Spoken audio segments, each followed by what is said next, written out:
Good morning, everybody. Wow, you even answered. That's really exciting.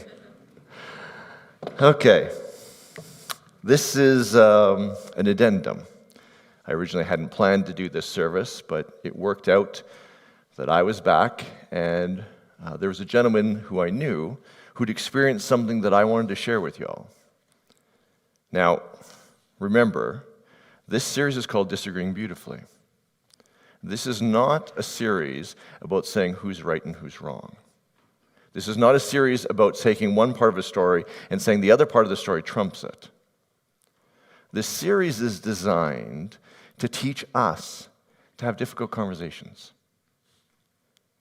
Teach us to have conversations where we can have insight into stories that maybe aren't the story that we connect to. Now, we set up this series by saying we are going to approach these conversations with empathy and curiosity. So, again, the bonus is we're going to have an amazing conversation. But the thing I want to teach every one of us, and I want to learn myself, is how to have these conversations and have them go well. So a couple things I want you to watch for. Feel if your nervous system starts getting a little bit charged up. He didn't say this, or that's, I don't like, that's not. Watch for that. That's your body kind of freaking out a little bit. That kind of reaction usually makes conversations go really poorly. Anyone who's partnered, you know that when you have a conversation with your partner and you get a little triggered, you tend to not handle things well, right? So watch for that. Just note it. Be like, what am I freaking out about? What's causing me to get upset? And then relax and move back to empathy and curiosity. I'm going to be your guinea pig. I'm going to do my best to ask good questions. Questions that elicit incredible stories, elicit understanding and awareness of somebody's experience, that don't shut down the conversation, that keep it open. Watch for that. When I ask a dumb question, in your mind be like, yeah, that was dumb. In fact, you can email it to me, Vince@Friendchurch. Send me a critique. Yeah, that wasn't very good. Actually, there's some people who've done a great job of critiquing the last few I did. It is true. Some of the questions were just dumb. Like, why did I ask that question? I don't know. We're trying to learn the skill of having incredibly difficult conversations, but have them go well. And let's be honest, we're coming into Christmas. The chances of you all having tricky conversations in the next month, pretty high. So again, we are going to learn how to have difficult conversations and do them well. The bonus is we're going to hear about somebody who was in Israel only weeks after the incursion where Hamas crossed the border into Israel. Right now, the facts stand at 859 civilians killed, 348 military and police personnel killed. Approximately 200 hostages were taken. I don't know about you, but the first day they had the display put on outside and I walked in, that one hit me. I sat there one Monday morning just looking at it, reading names, looking at ages. The news, it's about numbers, this many, this many, this many, this many. But it's a human story, isn't it? Now, the gentleman that we're going to talk to, he knows one part. There's infinitely more we could talk about. If you know somebody who's been living in Gaza for the last however many weeks, and they're in Canada and they'd be willing to let me talk to them, I would love it. But that's not his experience. His experience is sitting right where the incursion took place, talking to people who experienced it firsthand. The one moment you see in the picture that we sent out, right? There's him in a helmet and a flak jacket. There's a wall. That's Gaza City. That's the smoke from Gaza City you see there. This is firsthand. So remember, first and foremost, this is a story about having good conversations. And the beauty is we're going to experience something today together that probably is going to be moving to you. It's been moving to me. So with that, I want us to give us a warm Friendchurch welcome to Rabbi Glickman.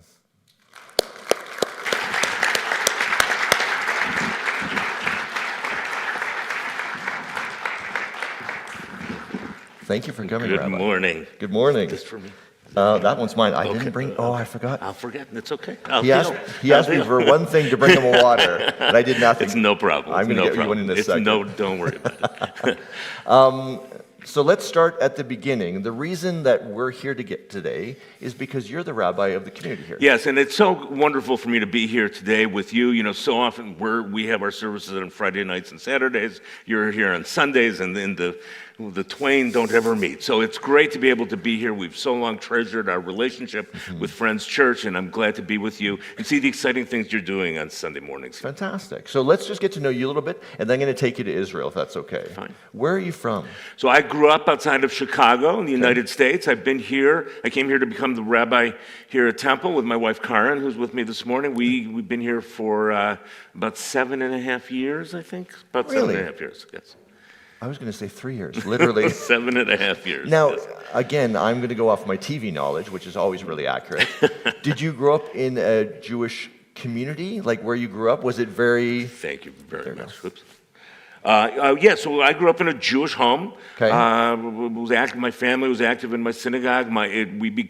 We joined the synagogue. Then my uncle became the rabbi of the synagogue. Coincidentally, he was a role model of mine, and so I grew up and went to Jewish camps and studied Hebrew and things like that as a kid. And Same thing, like kosher? Not strictly kosher, no. Reform Jews aren't as strict about that. I became a little more observant in that area than my family did as I increased my Jewish connections, but certainly active in the Jewish community and Jewish life. Sorry, kosher, like you can eat whatever you want? In Reform Judaism, it is choice through knowledge. So you're supposed to study it, expose yourself to it, try it out, and figure out what's meaningful for you. Yes. Okay, I didn't know that. Learn something every day. Learn something new. So you were here. You obviously read about October 7th. Yes. What was your first reaction when you heard that? Well, I remember waking up that morning. It was a Saturday morning. It was a holiday for us, and just my phone all of a sudden started pinging with news of the attacks from friends of mine in Israel and from friends of mine here. I lived in Israel for 2 years back in the 80s, been back several times since. I have family there. It was very frightening to hear about this. When was the last time you were there? So the last time we were there, Karen and I went for a conference that I was in late February of this year. Of this year? Of this year, yeah. Yeah. What was the difference between February and then within the year you're back again? Did it feel like the same country? What was the moment? Well, certainly the same country, of course, but the feeling in the country was so different. Look, Israel is a tension-ridden place, and certainly, you don't go to certain parts of the country without guards or military escorts or things like that. But those are the places that most Israelis don't go. And most of Israeli life is not what you see on TV. It's people going to school, people going shopping, all that. What happened on October 7th was utterly horrible and terrifying for hundreds of thousands of Israelis who found themselves directly in harm's way. It is a traumatized place. Now, that said, people are still going to work and still going shopping. And one of the emails I sent to my congregation, one of the days I was there, I sent daily emails home. I said, we saw this horrible thing, all these horrible things, and then we got caught in a traffic jam on the way home. Israel is the country now of death and traffic jams. Okay, so there's this juxtaposition of normal life. People are still going to work, putting their shoes on one at a time, and still, so what... Like the traumatic side of it, how do you experience that as an outsider? Like, did people tell you stories? What was when you say it's a traumatized... it's for a diaspora Jew, for a Jew who lives outside of Israel to go to diaspora. You all knew what diaspora was, right? It comes from the word meaning dispersion. Right. So there are Jews who live in Israel and Jews outside of Israel in the dispersed communities of the world. So diaspora Jews are non-Israeli Jews. But it feels there's a connection still. Yes, exactly. So you said, how does it feel as an outsider? I mean, of course, I am an outsider. I don't live in Israel. I don't vote in elections there, and yet we feel very special connection with that place and its people. So I'm an insider-outsider. I came as both, as most Jews around the world feel. So there's a sense of it happened there, but it happened to me as well. It's not like if I were to go to France. I mean, France is a beautiful country, right? But it's certainly not my country. It's not. I don't feel a family connection, or actually have direct relatives in France, and I don't feel that sense of connection with France that I do with Israel, which is a Jewish country. One of the things as an outsider to your community, I've realized there's the Jewish religion you meet here, but there's a Jewishness that's more cultural. That's what a lot of non-Jews have a hard time understanding about Judaism, is that the whole ethnic and cultural piece of being Jewish doesn't have a parallel in many other religions. There's a Jewish country, as we've been discussing. There are Jewish languages. Hebrew is the most popular, but there are many others. There's Jewish dance and Jewish art and Jewish food that I enjoy a little bit too much of sometimes. Anything that you would associate with the cultural group has its counterpart in Judaism. Okay. So now that we've kind of given them a bit of a snapshot, my sense of it is, this happened, but for you, it's deeper than that. For all Jews, it's a deeper sense of that's to us as well. It's not us, but it is also us. And that's why when I woke up and saw that news on October 7th, within the next couple of days, I realized I gotta go. I need to be there. It was hard for me to articulate why, other than I just felt a pull, and I wanted to make sure that if I went, I wouldn't be getting in the way. Right. Physically, just at one level, of course, they're dealing with a lot of very serious issues. Right. I didn't know if they wanted to deal with a rabbi from Canada coming and saying, "What's going on?" Can I get some pillows in my hotel room? And just on a more practical level, hundreds of thousands of people in Israel had been evacuated. I didn't want to take a hotel room from somebody who needed one. So I reached out to friends. Actually, a guy I've known since I was in high school just became the Israeli ambassador to Austria. So I connected with him, with some other people on the ground in Israel. And the message I received was unanimous: come. We want you here. Why? We want you to see what is happening. We want you to bear witness to what we are experiencing. So take us in. You fly in. I think, if I remember correctly, you said it's a milk run to get there for you. There's no direct flights right now. I had 4 plane tickets, I think, canceled, 4 flights. Finally, I ended up flying from here to Heathrow, from Heathrow to Cyprus. Okay. From Cyprus, I went through a very heavy security to get on the final leg of that flight, heavier security than I ever remember going on before. And I got to Israel on the night of Sunday, I think it was Sunday the 13th, I think. Okay. Late that night, the experience, the planned part of the experience began the next morning. Now, you had a Zoom call with your community, and so you had shared some slides. One of the things that stuck out with me is the feeling in the airport for you. So you get to the airport, and the first thing you see as you're walking down the concourse of the airport are the pictures of the hostages, like what we have out here. But in the airport concourse, for some reason, it seemed even more overwhelming, in that it just went on. Airport concourses, as we know in Calgary, can be very long.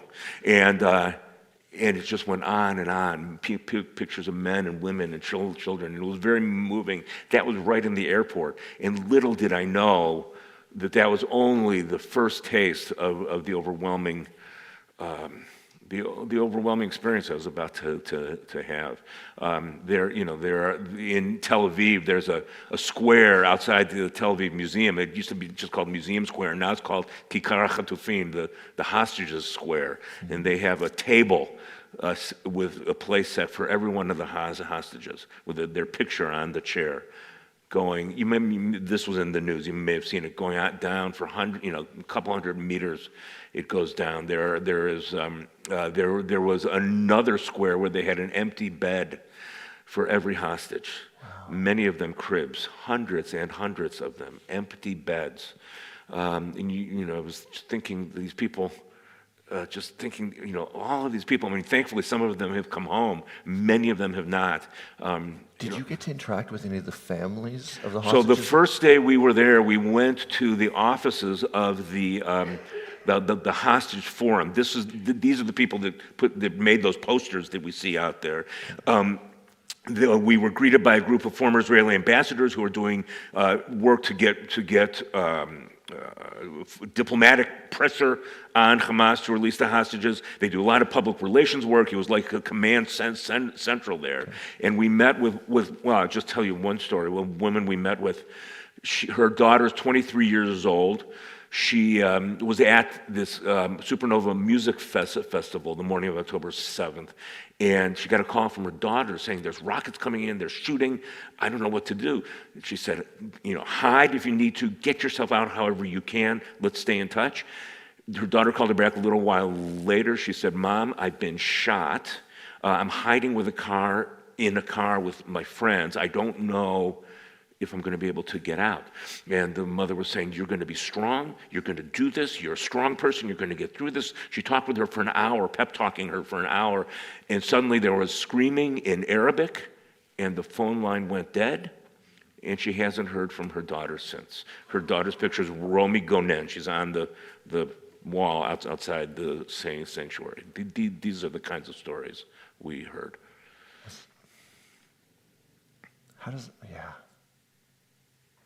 That's a heavy one. And that was just one of many. There are so many others. Can I just share one of them? Please. At the hostage forum, we met, and this I wrote about, and I had an article in last week's Herald. We met a man named Devere Rosenfeld. Devere Rosenfeld's sister lived with her husband and twin 10-month-old boys in Kfar Aza. Kfar Aza is a kibbutz, a small little socialist-y kind of settlement, just across the border from Gaza. Just one second. Yes. Why are they living there? Because it's the most beautiful part of the country, and it's part of Israel. It's a small country. You got to live somewhere, and it's a beautiful part of the country. There are peace activists who are doing work with people on the other side of the border. I mean, to just go on a tangent a little bit. Sure. When Karen and I were there in February, we went down there. We saw we went to one of the kibbutzim, one of these little settlements right near there. And there was a woman who used to go, in her 70s, she used to take walks in the morning, and she'd take pictures on her phone of the things she'd see, the sky, the flowers. And somehow she was able to make contact with somebody on the other side of the border who was willing to do the same thing, to take walks in the morning and take pictures on his phone. It was very dangerous for him to agree to do so with an Israeli Jew. He could have suffered, horrible consequences if it had gone out. So he had to do it anonymously. And we saw a display of the photographs that these two people had taken, but the display didn't indicate who had taken which picture. Oh, interesting. Sometimes it was obvious. If there was a lot of Arabic, it was clearly in Gaza. If there was a lot of Hebrew, it was clearly in Israel. Right. But you know what? The skies over Gaza usually look a lot like the skies over Israel. And the flowers in Gaza usually look a lot like the flowers in Israel. It was very moving. So there's something about the humanity. Right now we use labels, Palestinian, Israel. There's this they're both humans living lives. Yes, we met a man named Ophir Liebstein there. He was the mayor of a group of towns. He said, I get emotional telling this story. I know, he said, that there are people on the other side of the border who wish me harm.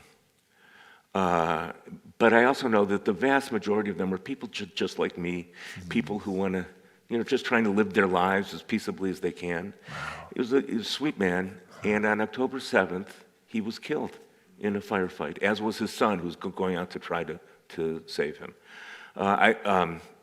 So we stood at the place where he died. I met this man in February. How could I have ever imagined that, 8 months later, I would be standing at the place where he was murdered? So they live there because it's a beautiful place and because that's where they live. Okay, so take us back to the story. So we met this man, Devere Rosenfeld. He was telling us about his sister who lived with her husband and twin 10 months old in Kfar Aza, in this kibbutz.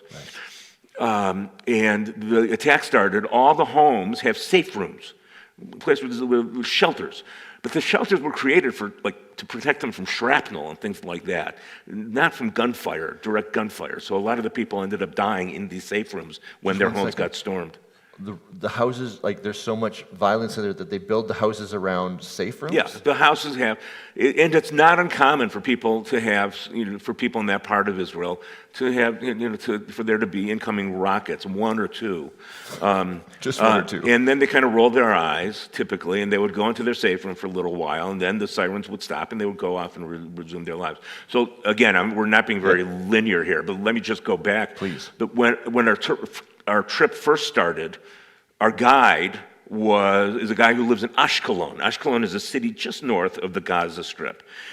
A guy maybe my age, a little bit younger, perhaps. He's been a tour guide for a long, long time. He hadn't had any work since October 7th, of course. He got on the bus, and tour guides welcome you as the typical. And within about two sentences, this man was in tears.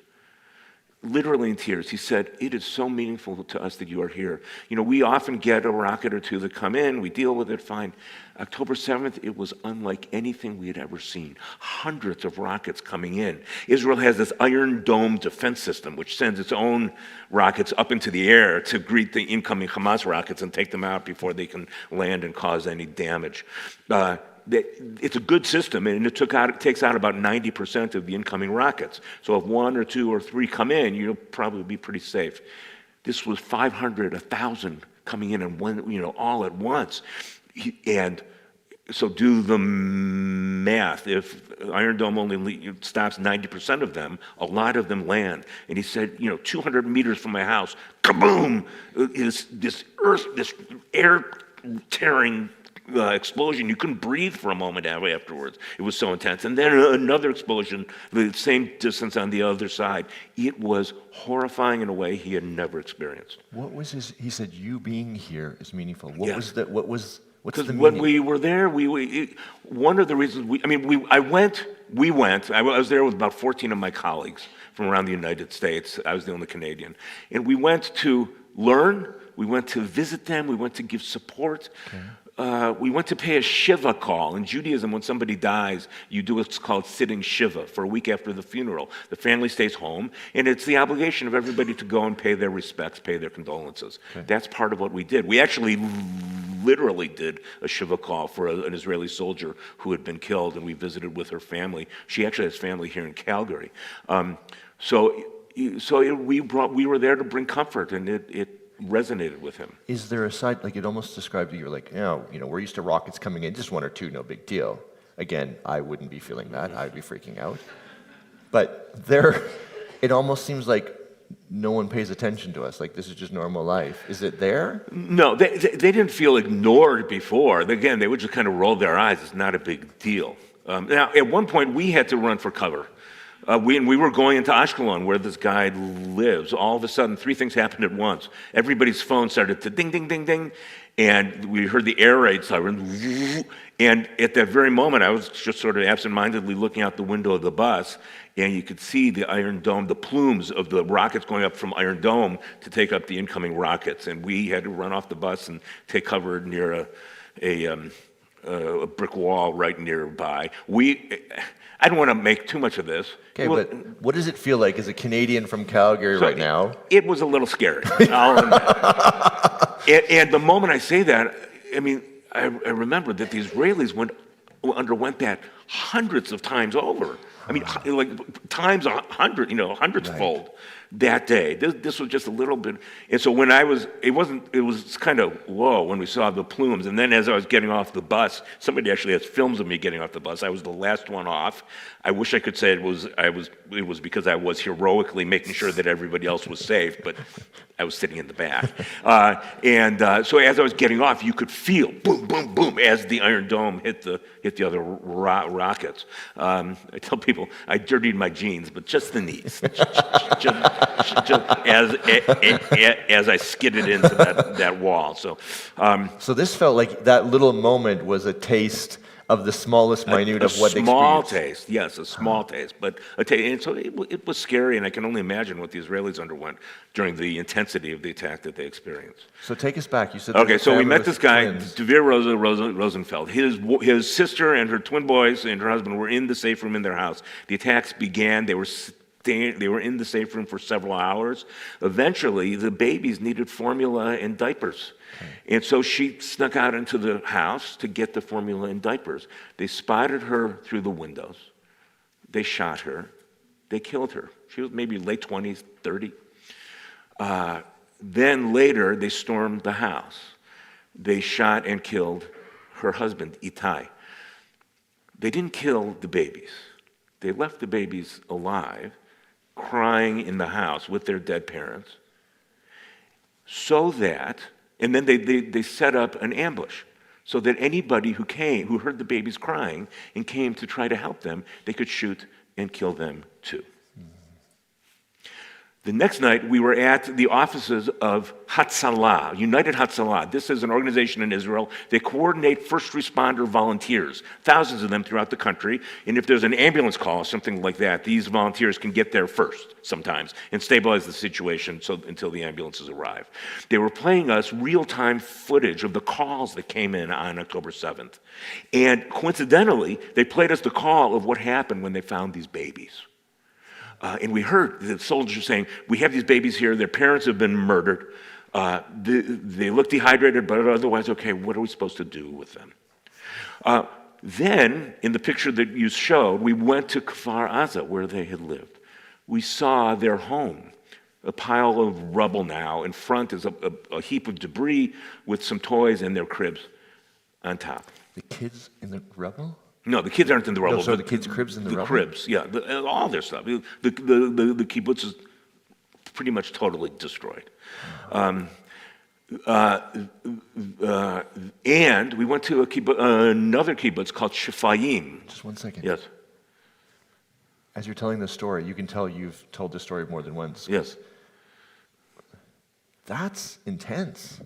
Well, we were in this kibbutz. This young guy who had lived in the kibbutz was showing us around. And, well, let me get back to what it was like being in the kibbutz in a second, because I want to finish. Yeah. So we went to this other kibbutz called Shefayim. Shefayim is north of Tel Aviv. The Kfar Aza is south of Tel Aviv. But Shefayim is a resort, and they have a water park there and a big hotel. And they took in many of the evacuees from Kfar Aza.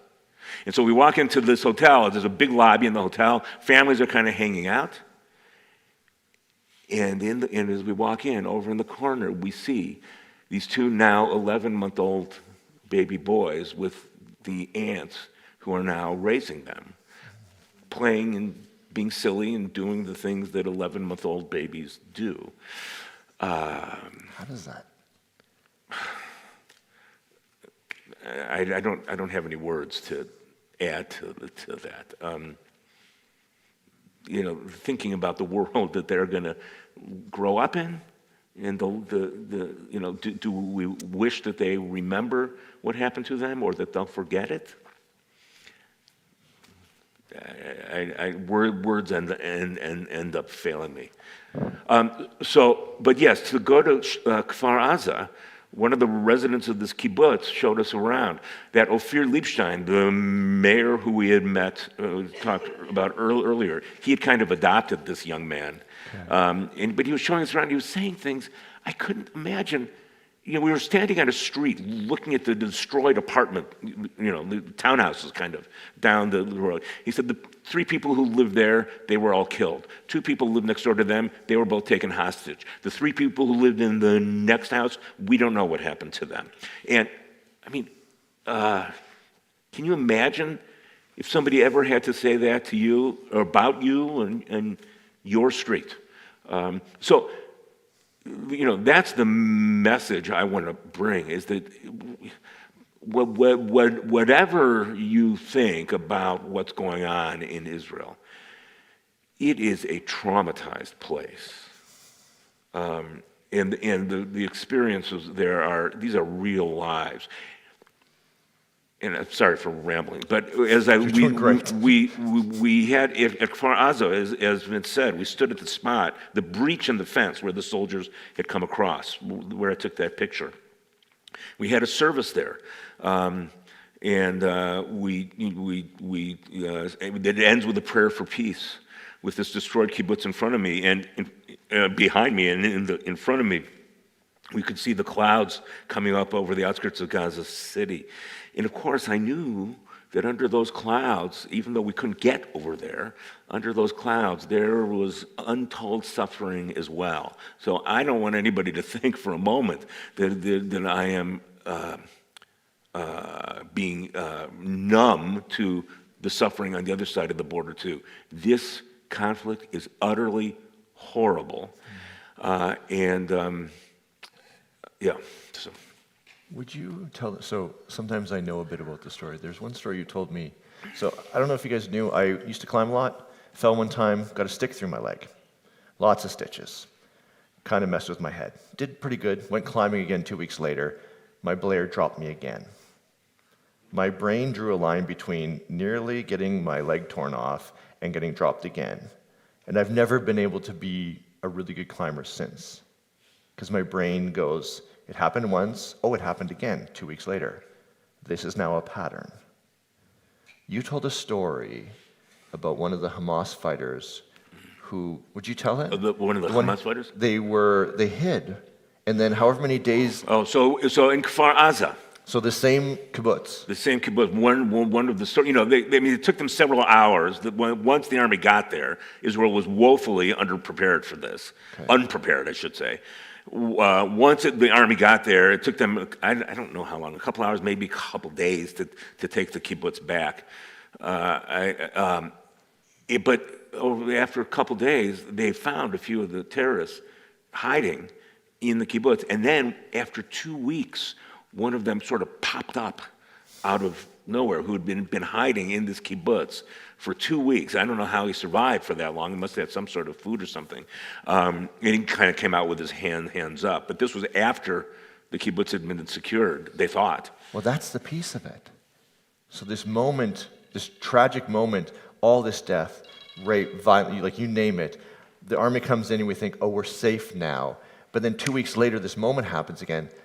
Like, I know my brain would go, this is no longer a safe place. Well, remember, at that point, the kibbutz had been evacuated. Okay. Nobody was living there, except, there were soldiers stationed there. When we went to Kfar Aza, they got us outfitted with our gear at another kibbutz across the street that for some reason hadn't gotten attacked. I don't understand why.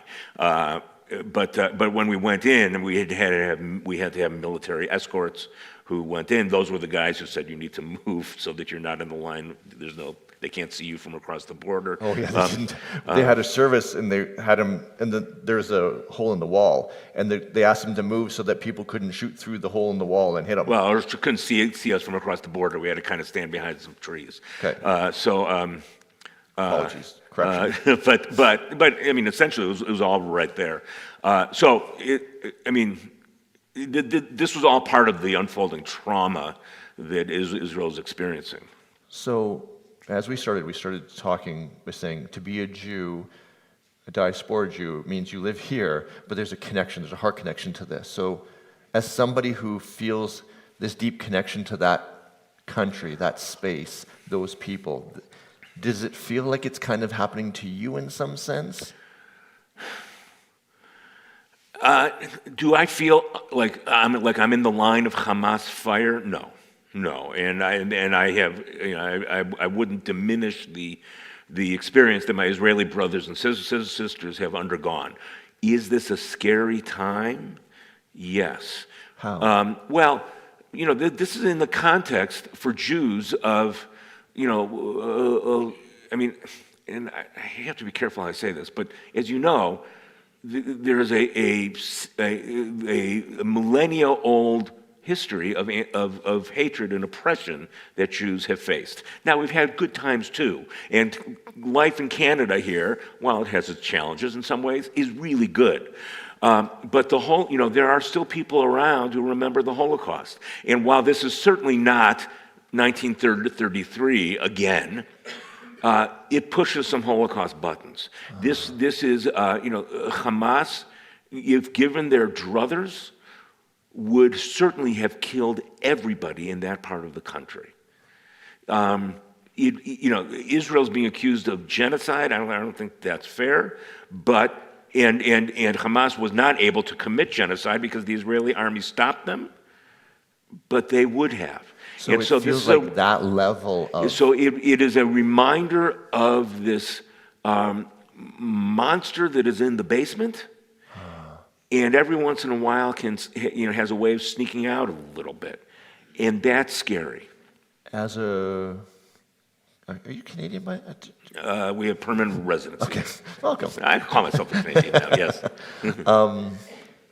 Does it hit you in that kind of deeper way as well? Or is it my memory? So your community, obviously, you have people who, parents, grandparents. Mm-hmm. So it hits different Jews in different ways. Can I ask how it hits you? It doesn't. It is. It makes me frightened for my brothers and sisters in Israel in a very big way, of course. And for my cousins in Israel. I feel pretty safe here, although there's been an outbreak of anti-Semitic. There's been an outbreak of anti-Semitic attacks or incidents around the world, including here in Calgary. There hasn't been any violence, but there has been harassment, especially at the universities. I am in favor of the creation of a Palestinian state, and I consider myself pro-Palestinian. There are people at those Palestinian rallies who chant slogans and hold signs that are understandably expressing solidarity with their people. There are others who engage in that protest in a spirit of hate. That's deeply concerning. So there is a sense, old wounds, maybe for you it feels a little bit different, but there still is an anti-Semitic weight to things. Yes, and look, I've been talking to people in my congregation. One man whose mother survived Auschwitz during the Holocaust. He is far more. He is far more. I'm trying to. I wanted to say triggered, but that's a dismissive word. He's far more viscerally moved by this because it's a fresher wound that this is. It's a fresher scab that this is picking off for him, and there are people who are all along the spectrum. Universally, it's a time of concern and fear. Some are responding far more viscerally than others. I get it. Now, if I had someone who spent the last 2 months in Gaza having this conversation, I would ask them the same question: what is it we, as a community, as the people listening, what can we do to love your community? Well, I think that's a beautiful question. It's not only a good question; it's a beautiful question. Thank you for asking it. I am not going to presume to know what the right course is for Israel, and I'm certainly not going to presume to tell you what your politics on this should be. Right. What I do ask is that you be aware of and sensitive to the depth of the trauma that Jewish people around the world are feeling, and particularly in Israel, but elsewhere as well, and to the reality of the fear.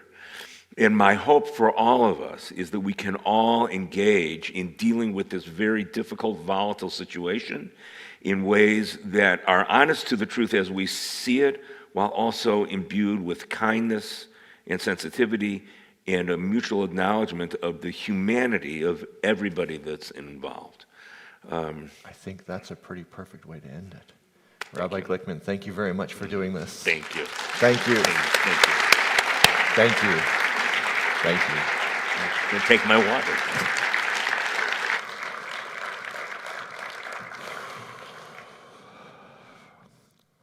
Wow. I can feel that one inside a little bit. Lots has happened. As we walked through that conversation, could you feel stuff coming up? Could you feel moments? The one that struck me the most is the solidarity of the Jewish, not sentiment's the wrong word, the solidarity. We are all Jews. And what happens there is part of our experience in a way that I probably wouldn't feel it. I'm from the Netherlands. If something happens in the Netherlands, I'm Canadian. But to be Jewish is to feel the connection to that. Yeah,